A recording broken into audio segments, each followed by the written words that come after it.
안녕하세요. 오늘 저희가 함께 들여다볼 자료는요.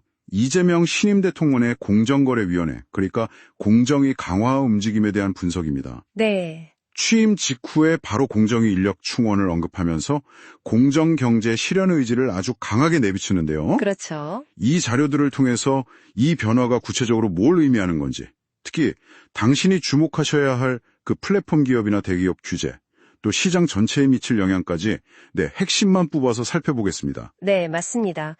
이재명 정부가 이른바 경제검찰, 공정위를 어떻게 활용하려는지 그 배경하고 전망, 자료에 나온 내용 중심으로 한번 깊이 있게 이야기 나눠보죠. 좋습니다. 그럼 바로 왜 새 정부가 여러 부처 중에서 하필 이 공정위에 주목하는 걸까요? 취임사에서도 공정경제를 딱 내세웠고 바로 인력 확충 지시까지 나왔단 말이죠. 네. 이게 혹시 경기지사 시절 그 행보랑 좀 연결되는 부분이 있을까요? 네. 그럴 가능성이 아주 높죠. 지사 시절에 전국 지자체 중에선 처음으로 공정국이라는 걸 만들었거든요. 아, 공정국이요? 네. 그때 카카오 택시 콜 몰아주기 의혹 조사 같은 거나 아니면 배달의 민족 인수할 때 공정위에 반대 의견을 내기도 하고요. 아, 그랬었군요. 네. 플랫폼 기업들의 불공정 행위에 대해서 상당히 적극적으로 대응했던 경험이 있어요. 이런 경험들이 현재 정책 방향에 영향을 미치고 있다 이렇게 볼 수 있겠죠. 그리고 어쩌면 그때 공정위 일처리가 좀 느리다 이런 문제의식도 좀 작용했을 수 있고요. 그렇군요. 그 과거 경험이 현재 정책으로 이어지는 거네요. 네, 그렇죠. 그럼 이번 인력 충원으로 가장 좀 영향을 많이 받을 것 중 하나는 역시 플랫폼 기업들 이쪽이겠네요. 맞습니다. 자료들을 봐도 소상공인들한테 부담되는 그 과도한 수수료 문제, 이걸 해결하려는 의지가 좀 읽히는데요. 네, 특히 주목할 부분이 그겁니다. 유럽연합 EU 방식의 플랫폼 경쟁 촉진법, 이걸 추진할 가능성이 있다는 건데요. 아, 플랫폼 경쟁 촉진법이요? 네, 그게 뭔가요? 이게 핵심이 뭐냐면 사전 규제 방식이에요. 사전 규제요? 네. 지금처럼 문제가 터진 다음에 조사하고 제재하는 게 아니라 아예 시장 영향력이 큰 기업들을 미리 지배적 사업자로 딱 지정을 해놓는 거죠. 미리요? 네. 그래서 특정 의무를 부과하겠다, 이런 겁니다. 상당히 강력한 규제 방식이라고 할 수 있죠. 와, 그렇군요. 현재도 배달의 민족이나 쿠팡 관련해서 여러 건 조사가 진행 중이거든요. 근데 이제 인력이 늘어나면 이런 조사들의 속도가 붙을 가능성이 크죠. 플랫폼 업계에는 정말 큰 변화가 예상되는 지점입니다. 플랫폼 얘기가 나왔으니까요. 또 다른 함축이죠. 대기업 집단, 그러니까 재벌에 대한 규제 기조는 좀 어떻게 전망이 되나요? 후보 시절부터 총수일과 사익 편취나 내부 거래 이런 거 엄단하겠다고 했었잖아요. 네. 그것도 아주 중요한 포인트입니다.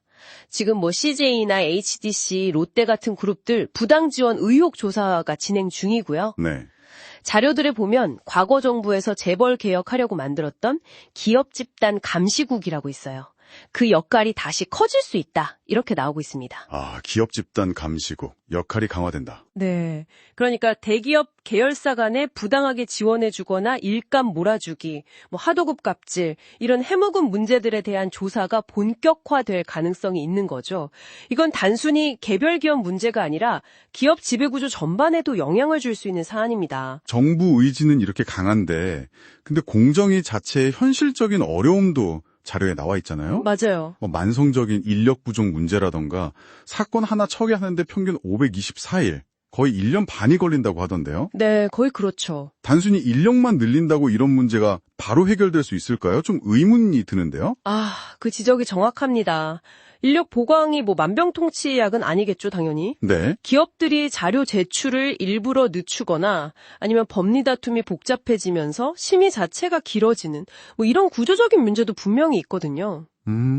다만 이제 정부의 의지가 워낙 강하니까 그게 조직 내부의 어떤 효율성을 높이는 그런 촉매제 역할을 할 수는 있을 것 같습니다. 네. 그리고 앞으로 누가 새 공정거래위원장이 되느냐 이것도 중요하겠죠. 규제 방향이나 속도가 달라질 수 있으니까요. 그것도 변수겠네요. 누가 거론되고 있나요? 자료에 따르면 주병기 교수나 지철호, 김재신 전 부위원장 이런 분들이 거론되는데 각 인물 스타일에 따라서 공정위 운영 방향도 좀 달라질 수 있을 겁니다. 그렇군요. 근데 여기서 또 흥미로운 지점이 하나 있어요. 이렇게 규제는 막 강화하는 분위기인데 또 다른 한편으로는 경쟁을 제한하는 낡은 규제는 풀겠다. 이런 실용적 시장주의 기조도 보인다는 점이에요. 네, 맞아요. 이게 어떻게 같이 갈 수 있을까요? 좀 모순되는 것 같기도 하고. 네, 바로 그 균형점이 앞으로 가장 주목해야 할 부분입니다. 이 대통령이 언급했던 네거티브 규제 전환 괴리지가 대표적인데요. 아, 네거티브 규제. 네, 이건 원칙적으로 다 허용하되 예외적으로만 금지하는 방식이라서요. 지금처럼 법에 딱 허용된 것만 할 수 있는 포지티브 규제랑은 반대 개념이죠. 네네. 그래서 공정위 차원에서도 혁신 기술이나 새로운 비즈니스 모델이 시장에 나오는 걸 막는 규제, 또 스타트업에 부담 주는 중복 규제, 이런 것들을 좀 찾아서 개선하려고 연구를 시작했다고 합니다. 아, 그런 움직임도 있군요. 네, 결국엔 강력한 공정경제하고 자유로운 혁신 환경 조성, 이 두 가지 목표 사이에서 어떻게 조화를 이룰 거냐, 이게 핵심 과제가 될 겁니다. 네, 정리를 좀 해보면요. 이재명 정부는 공정이라는 경제 검찰의 힘을 키워서 플랫폼이나 재벌의 불공정 행위에는 좀 엄격하게 대응하는 편, 다른 쪽에서는 낡은 규제는 풀어서 시장에 활력을 불어넣으려는 어떻게 보면 투트랙 전략인 것 같네요. 네, 그렇죠. 당신의 비즈니스나 관심 분야와 관련해서 이 변화의 방향을 계속해서 좀 지켜보실 필요가 있겠습니다. 맞습니다. 여기서 우리가 같이 한번 생각해 볼 질문은 이거예요. 경제 검찰의 칼날을 더 날카롭게 만드는 것과 또 자유로운 기업 활동이라는 가치가 실제 정책에서 어떻게 공존하고 균형을 잡을 수 있을까?